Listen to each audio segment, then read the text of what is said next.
Hoy 26 de enero y para Economía Hoy, Gerardo Corrales, emito mi opinión sobre el acuerdo al que llegó el gobierno con el Fondo Monetario Internacional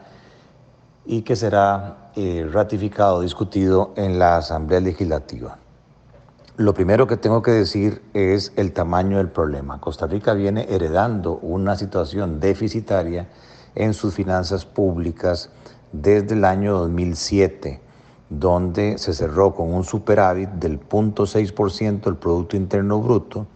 y este año 2020 el déficit alcanzó 8,3%. Quiere decir que ha habido una variación en contra de 8,9% del Producto Interno Bruto. Cuando vemos la composición de este cambio, el 83% viene por incremento de los gastos y un 17% por la caída relativa al PIB de los impuestos. Al revisar los disparadores del gasto, vemos que la mayoría de este incremento de 7,4 puntos del PIB en los gastos se explica por las transferencias corrientes. Las transferencias corrientes han subido 3,5% del PIB, especialmente en los 16 regímenes de pensiones distintos al régimen de invalidez, vejez y muerte de la Caja del Seguro Social, y las transferencias al Fondo de Educación Superior. En segundo lugar está el disparador de las remuneraciones, que se lleva 2 puntos del Producto Interno Bruto, especialmente el componente de incentivos o de pluses salariales que se han negociado entre los sindicatos y el Estado a través de convenciones colectivas. Luego tenemos un aumento en el pago de intereses por la mayor deuda y por la mayor participación de deuda más cara interna. Eso ha aumentado el pago de intereses 1,7 del PIB y las compras en bienes y servicios 0,2 del PIB. Desde el punto de vista de los impuestos, la menor recaudación se ubica 1,26 del Producto Interno Bruto en menor recaudación de aduanas. Ahí hay que entrarle fortísimo al tema de la evasión, al tema de la corrupción, la ejecución e implementación de los famosos escáneres para parar toda esta pérdida de ingresos. Y en el rubro de otros impuestos, donde básicamente está el impuesto a los combustibles, hay una caída importante de 2 puntos del Producto Interno Bruto. Por el contrario, el impuesto sobre la renta, tanto de salarios como de utilidades, ha subido 0,9% del PIB, y lo que es la recaudación a través del IVA ha subido 0,15 del PIB y otros ingresos 0,7. De manera tal que cualquier solución al problema fiscal tiene que atacar fuertemente el lado de los gastos. Ahora bien, desde el punto de vista del año 2021, nos encontramos con un presupuesto aprobado por la Asamblea Legislativa de 19,000 millones de dólares, cuando los impuestos apenas alcanzan para 9,000 millones. Es decir, el tamaño del hueco fiscal que estamos heredando en este 2021 es de 10,000 millones de dólares, de los cuales la Asamblea Legislativa aprobó financiarlo con deuda a un nivel del 55% de todo el gasto. Solo un 45% se financia con ingresos ordinarios.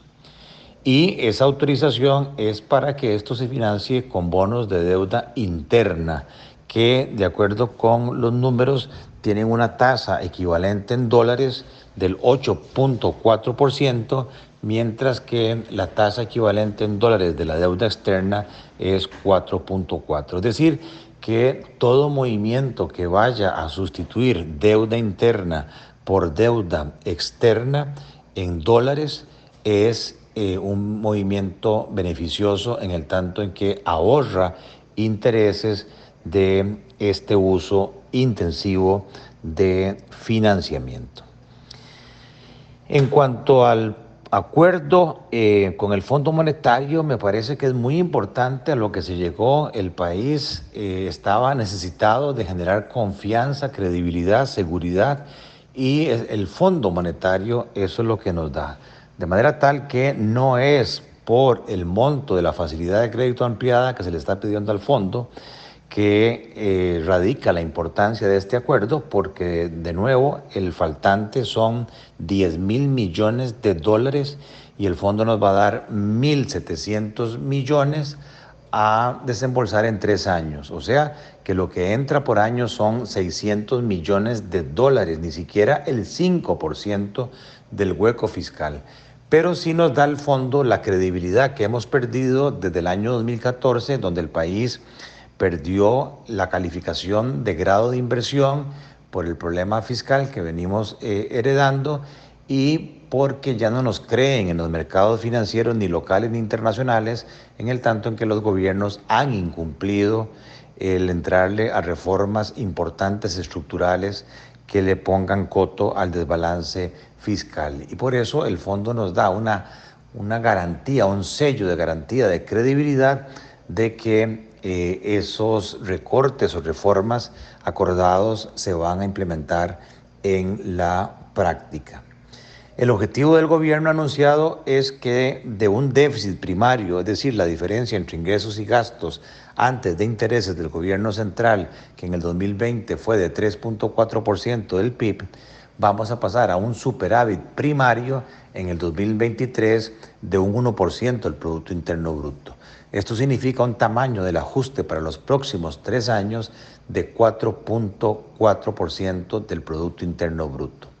Y la propuesta que nos anunciaron para ese año 2023 llega a 3.41%. O sea, no es suficiente, nos falta alrededor de un 1% del Producto Interno Bruto. Entiendo que la diferencia viene de una serie de medidas que ya están acordadas, como lo es la eliminación de la exoneración del IVA, del pago del IVA para el sector turismo, que rige hasta mediados de este año 2021,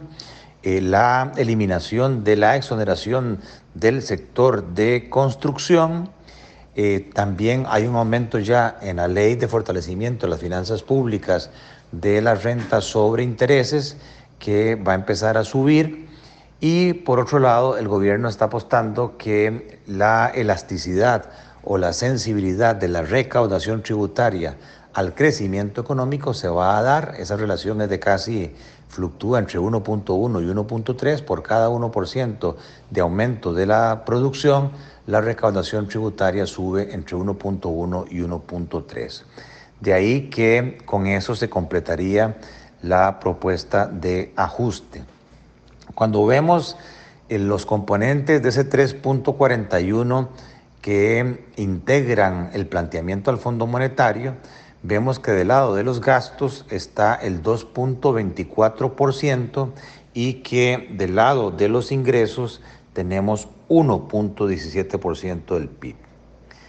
Del lado del gasto, el mayor componente es el cumplimiento estricto de la regla fiscal, que obliga a un control, a una reducción relativa de las transferencias corrientes, de las compras de bienes y servicios, de servicios especiales, de suplencias, de plazas vacantes, de topes a las pensiones de más de 450.000 colones. Y ahí el gobierno espera recaudar en el año 2023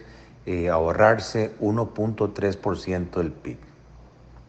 El segundo componente de gastos tiene que ver con la Ley de Empleo Público, tan discutida en este momento en la Asamblea Legislativa, y que de acuerdo con la OCDE tenemos un problema porque las remuneraciones en Costa Rica se llevan prácticamente el 62% de lo recaudado por impuestos o el 50% de todos los ingresos del gobierno central, y se ha constituido el rubro de remuneraciones en el principal componente del gasto de los 19.000 millones de dólares aprobados en el presupuesto del 2021.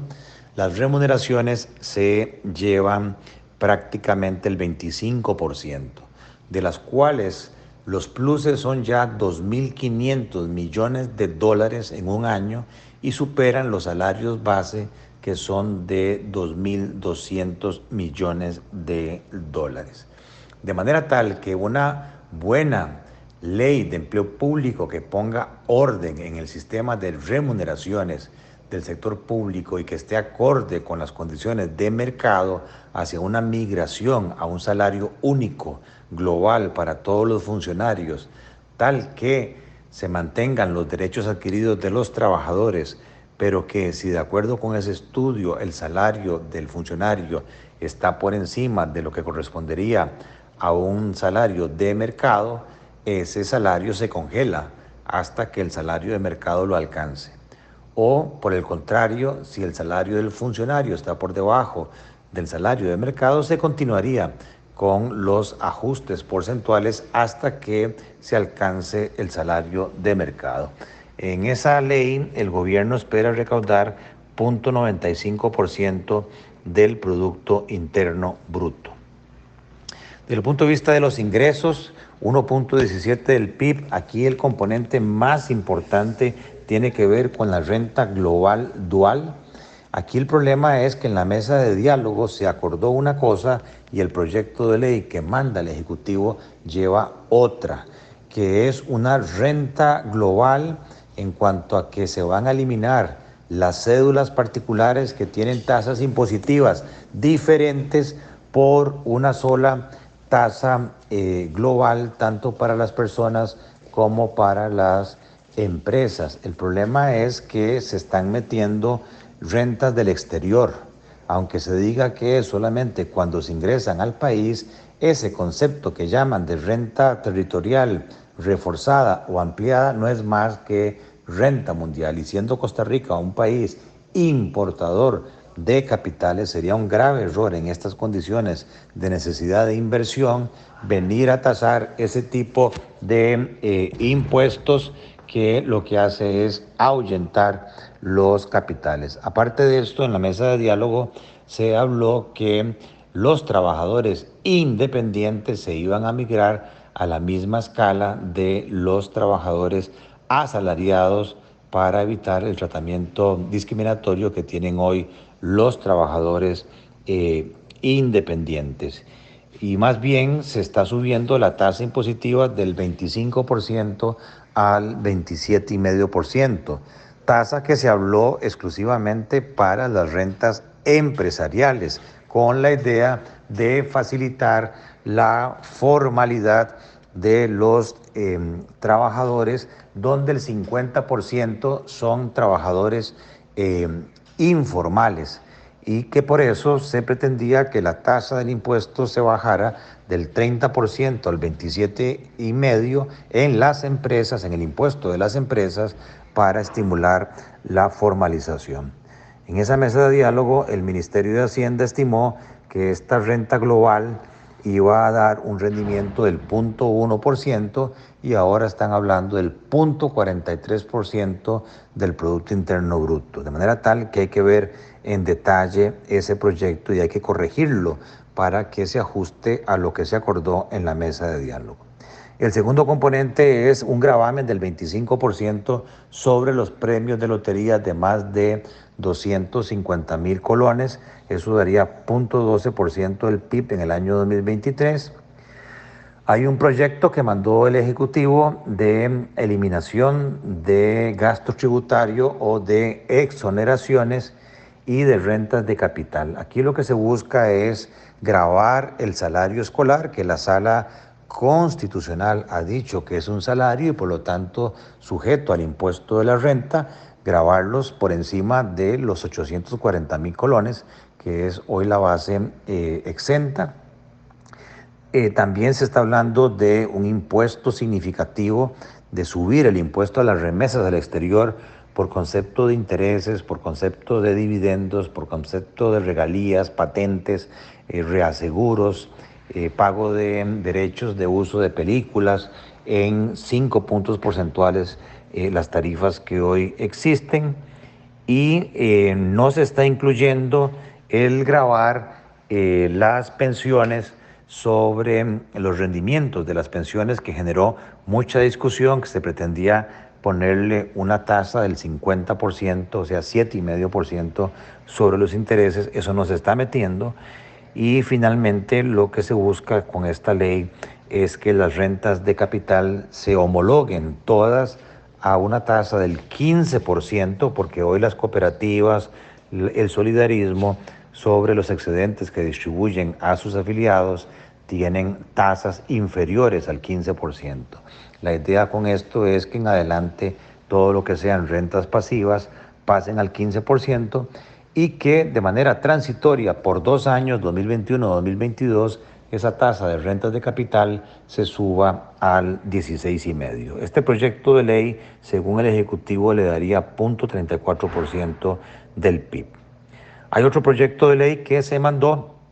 que tiene que ver con un dividendo o un aporte que se le pide a las empresas públicas financieras y no financieras como el ICE, como Recope, como el Banco Nacional, el Banco de Costa Rica, el INS, para que en conjunto hasta un 30% de su utilidad se la paguen al gobierno central por un periodo de 4 años, lo cual estima el Ejecutivo que le daría 0,2% anual del el PIB.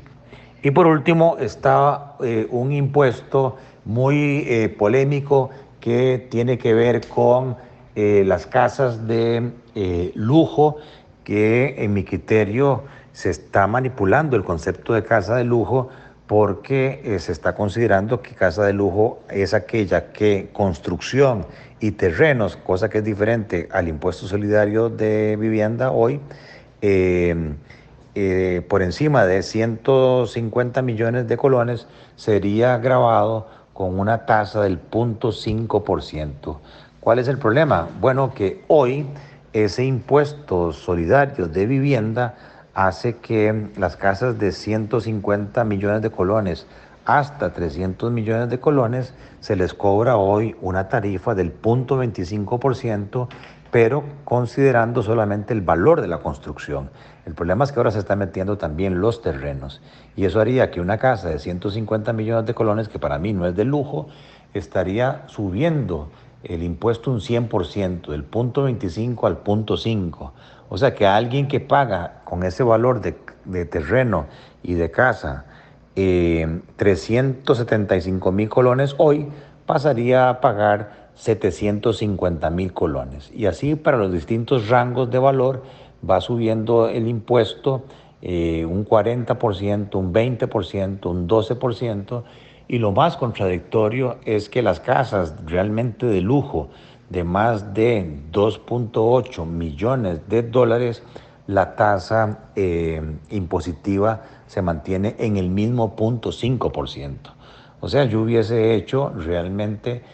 un impuesto creciente para casas, qué sé yo, de más de 1 millón de dólares, que el impuesto hubiese subido del 0,5 al 0,75 al 1%, porque ahí hay capacidad de compra evidente, capacidad de pago evidente, pero no afectar las casas, entre comillas, de lujo de valores inferiores a 1 millón o a medio millón de dólares. Con ese impuesto el gobierno había dicho que iba a recaudar 0,2 del PIB y ahora están hablando de 0,08. ¿Cuáles son las debilidades de esta propuesta del Fondo Monetario? Bueno, que para mí temas estructurales, que es el momento de entrarles ante la situación crítica de las finanzas públicas, como la reforma del Estado, no se le está entrando. 330 entidades que conforman el Estado para un empleo de 350,000 personas. Hay entidades que cumplieron su rol histórico, hay entidades duplicadas como el Ministerio de Vivienda, como el INVO, como el BAMBI, que deberían fusionarse. Hay, por ejemplo, 40 embajadas en este momento abiertas, 26 consulados. Nadie se está cuestionando, bueno, cuál es el tamaño ideal. Si pudiéramos, aunque sea transitoriamente, cerrar algunas embajadas, algunos consulados, con tal de buscar ahorros. No hay un análisis, una propuesta de reducción del tamaño del Estado o modernización, rediseño del Estado para que no sea una carga tan pesada y para poder consolidar entidades, que era lo que buscaba el proyecto Cerrar de Otón Solís y que de repente pues desapareció. El otro tema que creo que se adolece en esta propuesta del Fondo Monetario Internacional es que, si bien es cierto, en teoría, del presupuesto de los 19.000 millones de dólares, el 41% se va en destinos de impacto social, lo cierto es que la pobreza sigue subiendo ya al 30% de la población, 1,5 millones de costarricenses que gana menos de 120.000 colones al mes, o 450.000 costarricenses en pobreza extrema que ni siquiera ganan el equivalente al costo de una canasta básica por persona, que son 60.000 colones. A pesar de que se dedica un altísimo porcentaje a la educación primaria, secundaria, universitaria, auxiliar, parauniversitaria, pero los rendimientos, la calidad de las pruebas PISA es de las peores dentro de los países de la OCDE, aunque dedicamos casi el 8% a la educación, como Noruega, como Dinamarca, como Suiza, Finlandia, pero no exigimos calidad de esa educación. No hay una discusión a fondo sobre la eficiencia y eficacia del gasto hacia la educación. Y el otro componente es el rubro de pensiones, que se lleva 2.200 millones de dólares. Los regímenes paralelos al régimen de validez, vejez y muerte. No hay una iniciativa de eliminar todos esos regímenes y consolidarlos en uno solo, para que los costarricenses seamos tratados todos por igual y evitar que haya un grupo privilegiado, como las pensiones del magisterio, como las pensiones del Poder Judicial y otras entidades públicas que tienen beneficios atípicos tanto en aportaciones como en condiciones de pensión, en comparación al régimen de invalidez, vejez y muerte.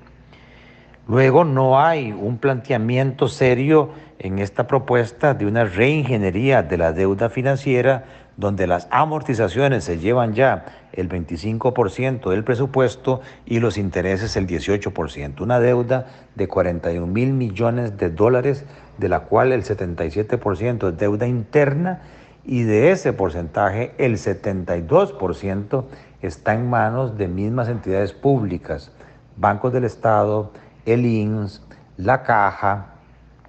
el ICE y operadoras de pensiones. Me parece que existe la posibilidad de renegociar bonos para poder sustituir y prolongar vencimientos de 4.000 millones de dólares en los próximos años, en los próximos 3, 4 años. Cada año vence esa cantidad de dinero que le mete una presión innecesaria al flujo de caja, a la liquidez del gobierno, y se podrían